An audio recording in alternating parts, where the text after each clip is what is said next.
오늘의 성경 말씀은 누가복음 10장 25절에서 37절 말씀입니다. 신약 109면에 있습니다.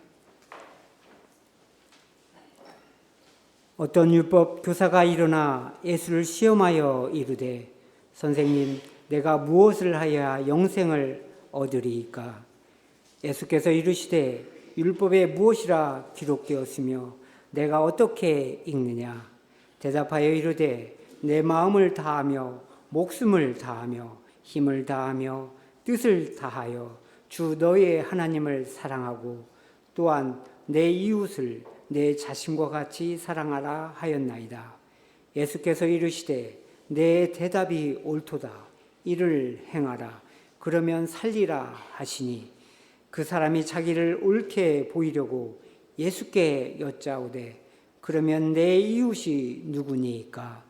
예수께서 대답하여 이르시되 어떤 사람이 예루살렘에서 여리고로 내려가다가 강도를 만나매 강도들이 그 옷을 벗기고 때려 거의 죽은 것을 버리고 갔더라. 마침 한 제사장이 그 길로 내려가다가 그를 보고 피하여 지나가고 또 이와 같이 한 레위인도 그곳에 이르러 그를 보고 피하여 지나가되 어떤 사마리아 사람은 여행하는 중 거기 이르러 그를 보고 불쌍히 여겨 가까이 가서 기름과 포도주를 그 상처에 붓고 싸매고 자기 짐승에 태워 주막으로 데리고 가서 돌보아 주니라. 그 이튿날 그가 주막 주인에게 데나리온 둘을 내어주며 이르되 이 사람을 돌보아 주라. 비용이 더 들면 내가 돌아올 때 갚으리라 하였으니 내 생각에는 이 세 사람 중에 누가 강도 만난 자의 이웃이 되겠느냐? 이르되 자비를 베푼 자니이다. 예수께서 이르시되 가서 너도 이와 같이 하라 하시니라. 아멘. 피택자 교육 중에서 말씀 묵상과 관련해서 숙제를 한번 내어드렸습니다. 특정 본문으로 묵상하면서 본문의 의미가 무엇인지, 그리고 말씀을 내 처지와 형편에서 어떻게 이해해야 하는지, 그리고 내게 주시는 도전이 무엇인지 등등을 한번 따져보라 하는 것이었습니다. 너무 감사하게도 모든 분들이 한 주간 혹은 두 주간 고민하면서 성실하게 준비하였습니다. 그래서 본문을 내게 주시는 말씀으로 여기기 위해서 물으시고 또 물으시고 또 그 과정과 그 과정에서 얻은 답을 잘 나누어 주었습니다. 제겐 너무나 좋은 시간이었는데요. 우리가 말씀 묵상에 대해서 여러 가지 방법들이 있습니다. 특별히 말씀 묵상에 대한 책들이 많은데요. 그 기본 내용에다가 자기만의 묵상 방법을 더합니다. 그래서 또 이렇게 이야기하는데 말씀 묵상에 관련해서 정답은 없습니다. 다만 하나님께서 말씀하시는 자리에 오랫동안 머물면서 그 말씀을 계속 반복하여 듣는 일이고요. 그 속에서 묻고 또 그 물음에 답하는 일입니다. 그래서 말씀 묵상한다 하는 것은요, 날마다 물음을 가지고 살아가는 것입니다. 내가 사라지는 대로 살아버리는 것이 아니라 내가 그 물음을 가지고 어떻게 살아야 되는지, 어느 방향으로 무엇을 하고 무엇을 하지 말아야 되는지를 끊임없이 답해내는 일이다 하는 것입니다. 우리가 본문의 율법교사를 어떻게 생각하고 평가하든지 간에 최소한 율법교사는요, 그 물음이 있었습니다. 그래서 그 물음으로 예수님께 물었습니다. 선생님, 내가 무엇을 하여야 영생을 얻을 수 있습니까? 영생이라고 하면요, 당장 다니엘 12장 2절의 말씀을 떠올릴 수 있습니다. 마지막 때가 되면 땅의 티끌 가운데 자는 자 중에서 많은 사람이 깨어나는데 그 중에는 영생을 받은 자도 있고 또 반대로 수치를 당하여 영원히 부끄러움을 당할 자도 있다 하는 그 말씀입니다. 이 말씀을 읽을 때마다 율법교사는 그러면 하나님 나라에 속하는 것을 우리가 어떻게 알 수 있는지, 우리가 어떻게 확신할 수 있는지를 묻곤 했을 것입니다. 물론 25절의 표현대로라고 하면요, 율법교사는 예수님을 시험하고자 했습니다. 그러니까 율법교사는 그동안 율법을 연구하면서 이 물음으로 수없이 물었고 또 나름의 답을 가지고 있었을지 모릅니다. 아니요, 분명히 가지고 있었을 거예요.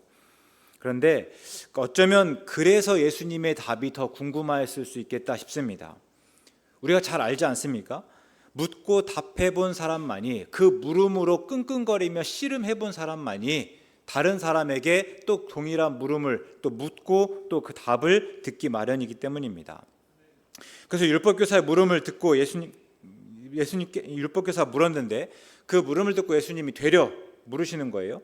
율법에 무엇이라 기록되었으며 너는 그것을 어떻게 읽느냐 합니다. 분명 시작은 율법교사가 예수님을 시험하는 듯 하였는데, 이제 예수님께서 율법교사를 시험하는 형국입니다. 그래서 이제 율법교사가 대답하는 거예요. 내 마음을 다하며 목숨을 다하며 힘을 다하며 뜻을 다하여 하나님을 사랑하고 내 이웃을 내 자신과 같이 사랑하라 하였습니다.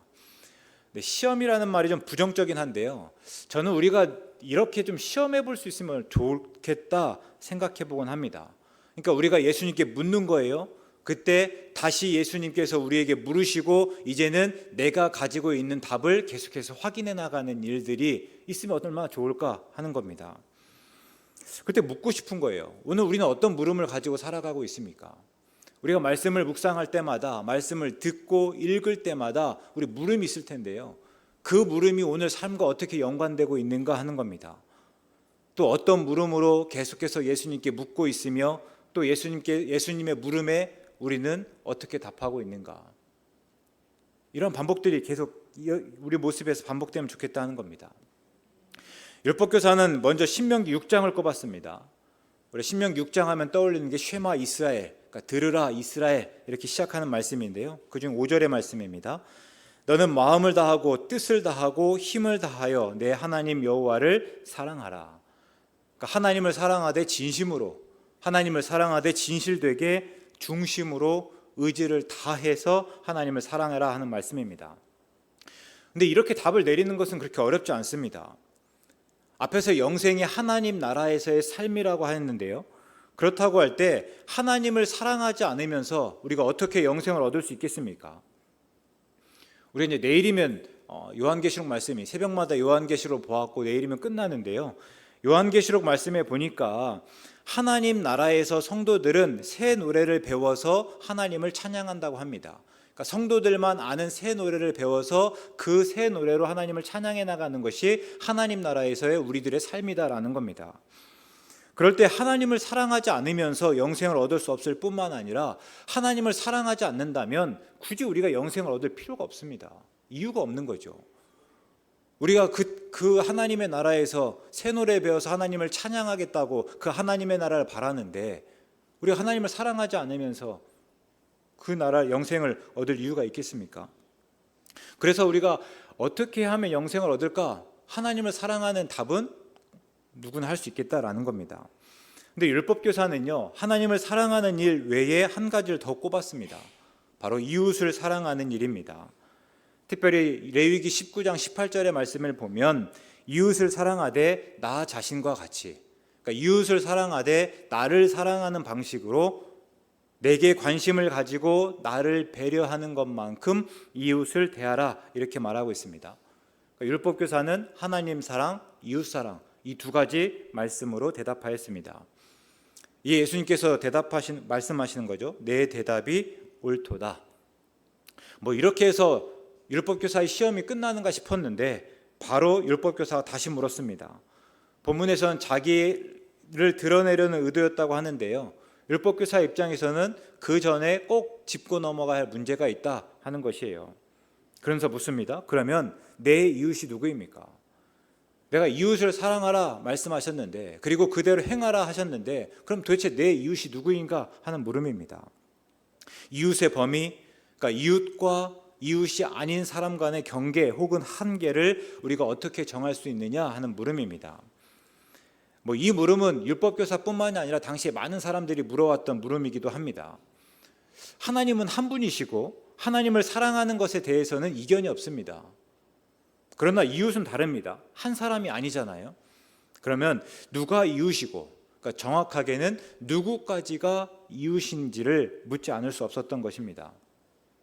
실제로 앞에서 레위기 19장 18절에서 이웃은요, 오늘 우리가 생각하는 모든 사람들은 아니었습니다. 그러니까 먼저는 그냥 이스라엘 사람이었고, 거기에다가 기껏해야 그 이스라엘 사람들과 함께 살아가는 거류민을 일부 더했을 뿐입니다. 그래서 레위기 19장 33절의 말씀 보면요, 거류민이 너희의 땅에 거류하여 함께 있거든 너희는 그를 학대하지 말고 너희와 함께 있는 거류민을 너희 중에서 나은 자같이 여기며 자기같이 사랑하라. 그러니까 지금 이스라엘 백성은요, 이스라엘 백성 안에 이웃이라고 한다면 같은 민족들이에요. 이스라엘 민족이고 거기에다가 조금 더해 본다면 그 가운데 있는 거류민도 내 이웃과 같이 내 자신처럼 사랑하라 하는 말씀을 더하셨다라는 겁니다. 그래서 처음에는 그냥 우리 민족이라고 한다면, 근데 이게 나중에는요, 율법을 해석하는 문제로 사람들이 갈리게 됩니다. 그러면서 예수님이 나시기 전 한 200년 전쯤부터 해서는 이 이웃의 범위가 굉장히 좁아지는 거예요. 그래서 신앙의 색깔이 비슷한 사람이나 그냥 그런 사람들이 모인 당이나 무리만 이웃으로 여겼습니다. 예를 들어서 그러니까 사두개파 사람들에게 이웃이라 하면 그냥 같은 사두개파 사람들일 뿐이고, 또 바리새파 사람들에게 이웃이라고 한다면 그냥 또 바리새인 뿐이다라는 겁니다. 그래서 이웃을 사랑해야 한다고 한다 할 때, 그래서 이웃을 사랑해야만 우리가 영생을 얻는다 할 때, 그럼 도대체 그 이웃이 누구인가? 여기에 대한 물음이 끊임없이 일어났다라는 거예요. 우리가 누구를 사랑해야 되는가? 아니, 누구까지를 사랑해야 되는가 하는 물음입니다. 여기에 대해서 예수님께서 우리가 소위 잘 알고 있는 선한 사마리아 사람의 비유를 말씀하시는 겁니다.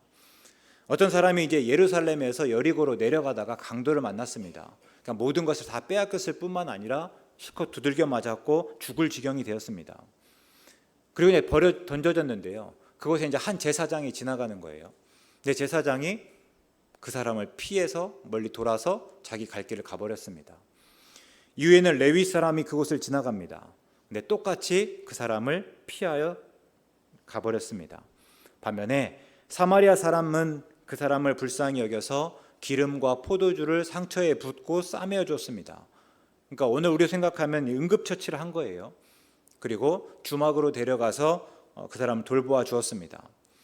다음 날에게는요, 주막 주인에게 이 2데나리온을 맡기면서 이 사람을 돌보아 주라 하였고, 혹시 그 사람을 돌보는데 비용이 더 들면 내가 가는 길에 갚아주겠다 약속까지 하였습니다. 예수님께서 이 비유를 말씀하시고 물으시는 거예요. 내 생각에는 이 세 사람 중에 누가 강도 만난 자의 이웃이 되겠느냐? 율법교사가 대답했습니다. 자비를 베푼 자입니다. 자비를 베푼 자 곧 사마리아 사람입니다 하는 의미입니다. 근데 이 비유를 들으면서요, 율법교사는 굉장히 불편했을 거예요. 유대인에게 제사장이나 레위인은 가장 긍정적인 사람입니다.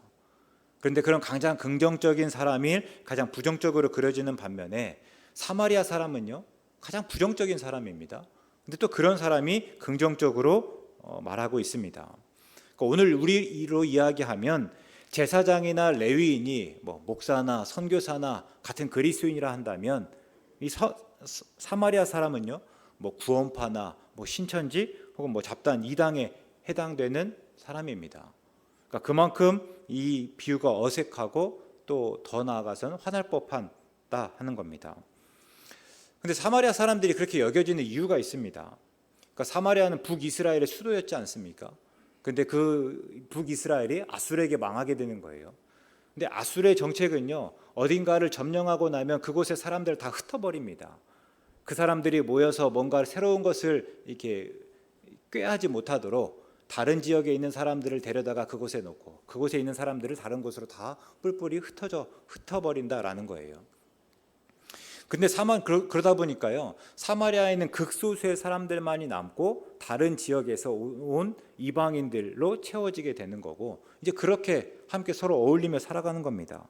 함께 먹고 마시고 결혼하면서 가정을 꾸렸겠죠. 그러니까 문화는 물론이고 그들의 서로의 신, 그리고 서로의 하나님이 다 혼합되었습니다.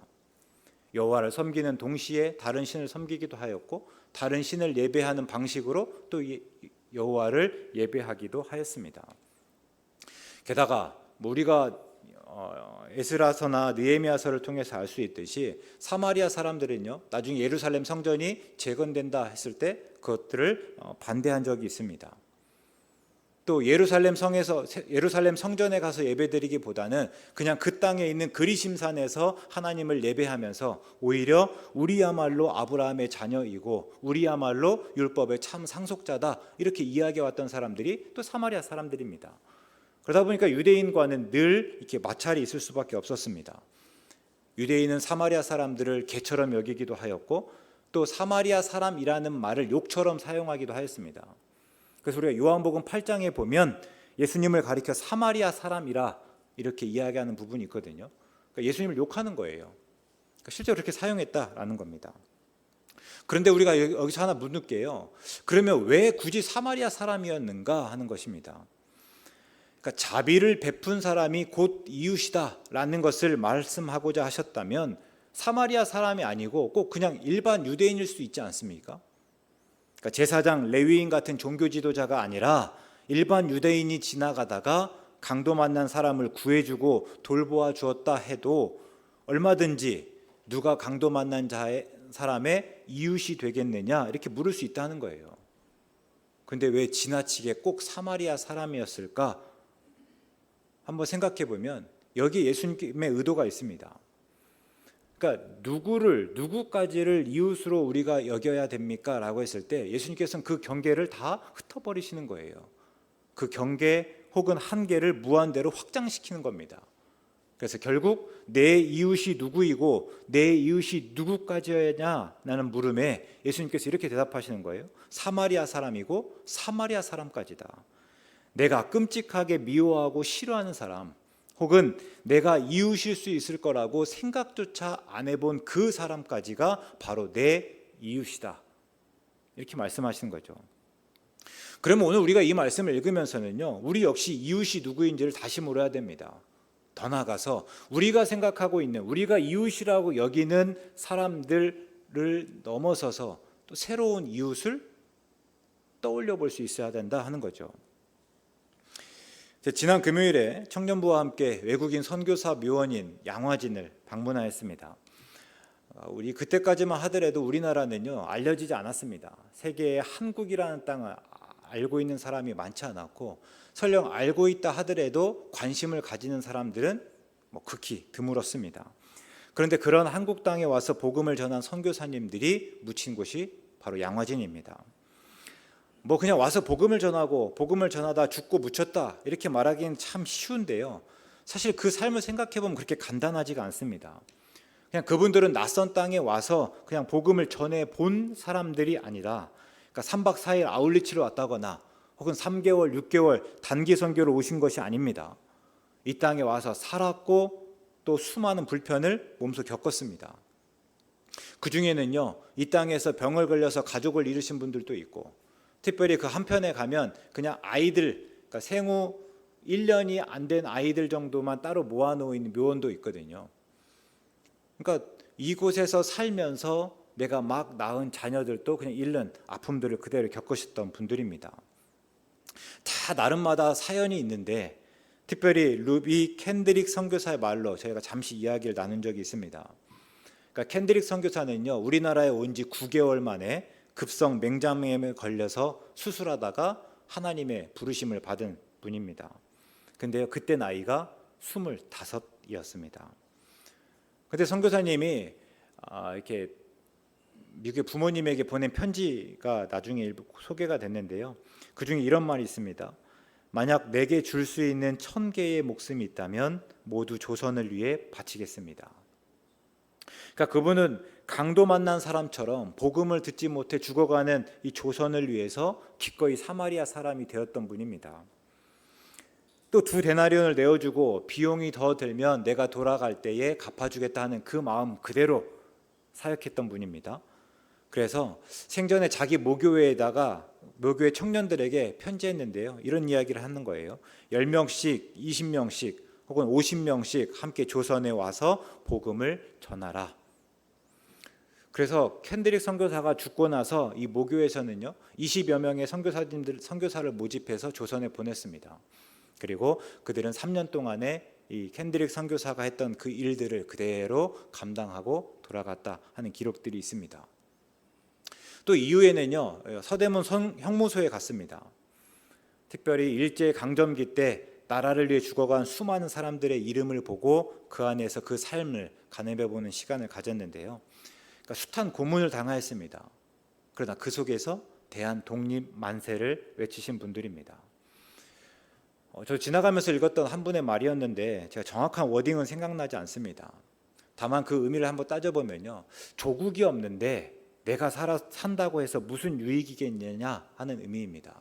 그러니까 조국이 없는데 내가 잘 산다고 해서 그게 무슨 즐거움이 있겠느냐 하는 그런 말이었는데, 쭉 보면서 하나 아는 거는요, 이게 그 안에서 죽어간 분들의 한결같은 마음이었다라는 거예요.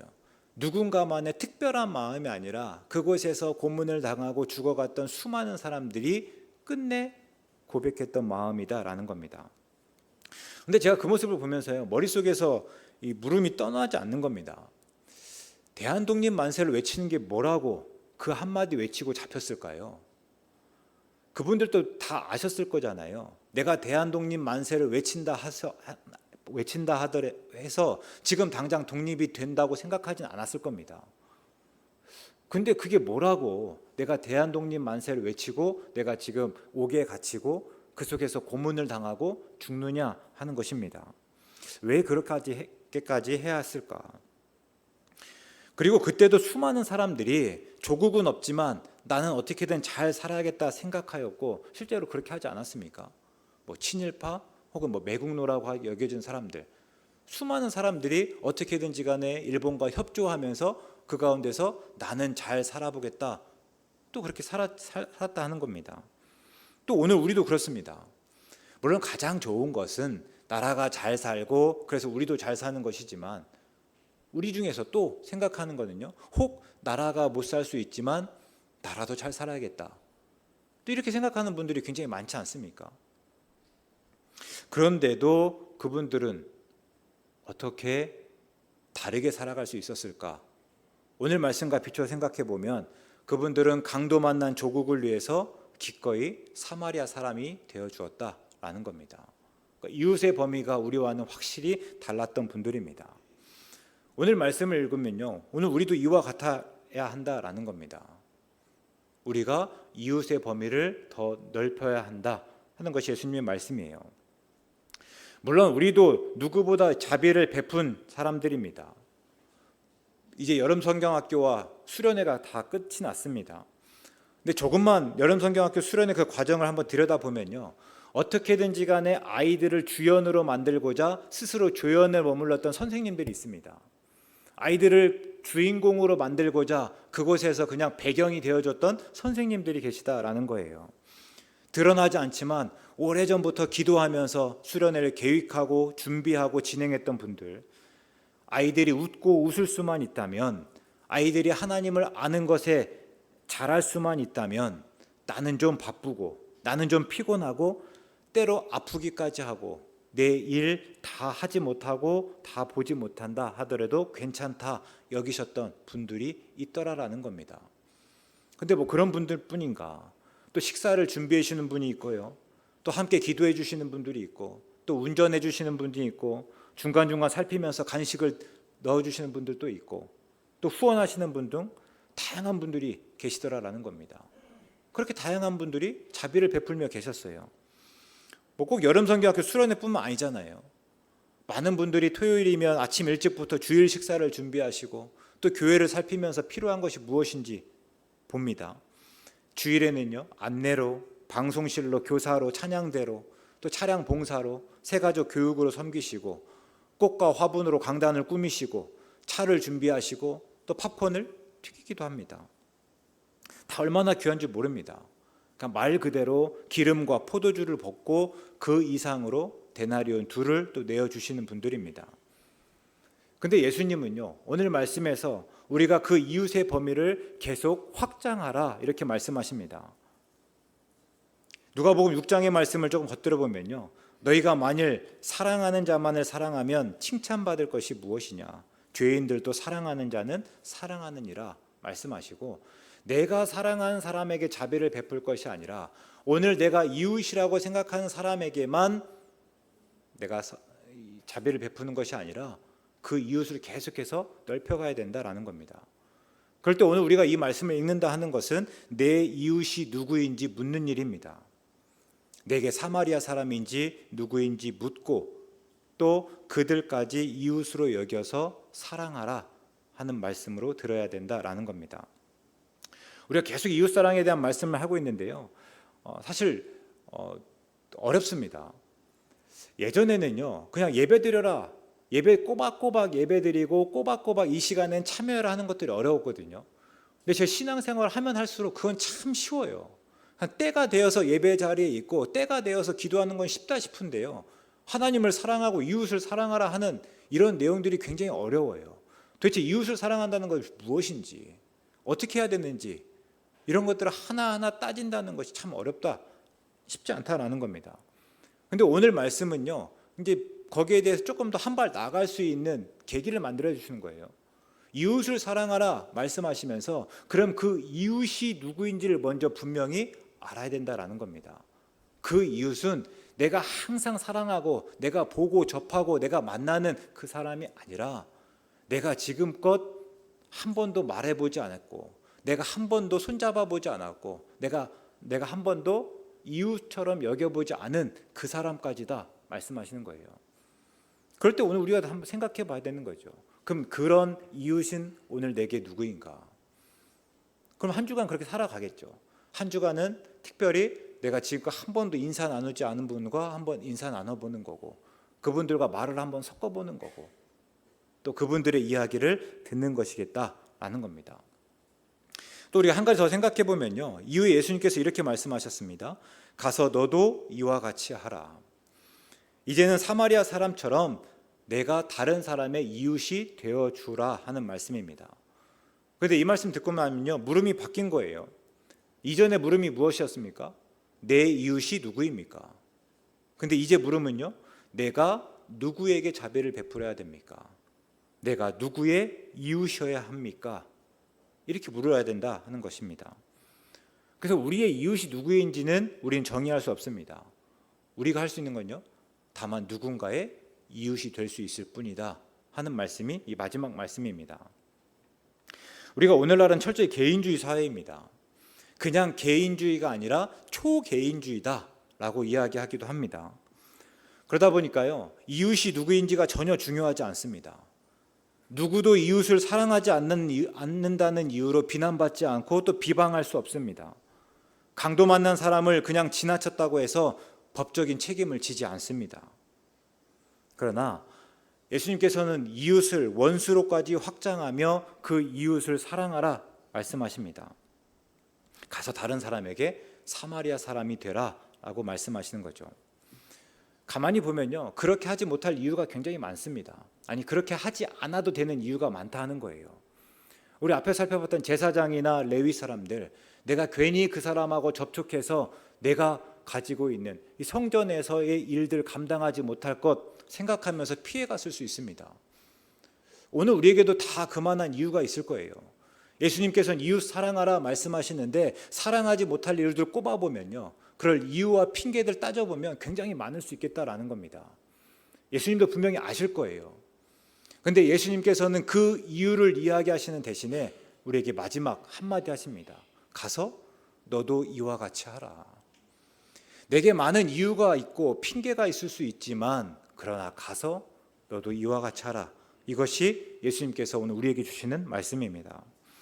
그럴 때 오늘 우리가요, 이 말씀으로 좀 물으실 수 있기 바랍니다. 내 이웃은 누구입니까? 내게 사마리아 사람은 누구입니까? 나는 누구에게 자비를 베풀고 또 어떻게 사마리아 사람이 되어야 합니까? 그리고 그 답을 살아내므로 우리가 하나님의 나라를 경험하고 또 하나님 나라에 속하였다는 것을 확신해 나갈 수 있기 바랍니다. 조금 더 부담을 들어보면요, 오늘 처음 물음이 무엇이었는가 하면 우리가 어떻게 하여야 영생을 얻을 수 있습니까? 입니다. 예수님께서는요, 네가 기회되는 대로 사랑해 봐라 말씀하시지 않습니다. 내 이웃들 네가 조금 더 돌봐주면 좋겠다라고 권면하시는 것이 아니에요. 우리에게 너희가 하나님을 사랑하고 하나님을 사랑하듯 이웃을 사랑할 때 영생을 얻을 수 있다 말씀하십니다. 오늘 우리가 이 말씀을 조금 더 진중하게 여겨서 오늘 내게 이웃이 누구인지, 그리고 내가 누구에게 자비를 베풀고 누구에게 사마리아 사람이 되어야 되는지 묻고 답하고 살아낼 수 있기를 주 이름으로 축원합니다. 사랑하는 하나님, 우리는 늘 연약하고 예수님을 믿는 자답게 살아가지 못하곤 합니다. 그래서 때로 실망하지만, 그러나 하나님, 실망하는 대신 하나님의 말씀을 다시 들으며 우리를 더딜지언정 하나님을 아는 것에 자라나가겠습니다. 우리를 위로하시고 또한 우리를 인도하여 주시옵소서. 예수님의 이름으로 기도드립니다. 아멘.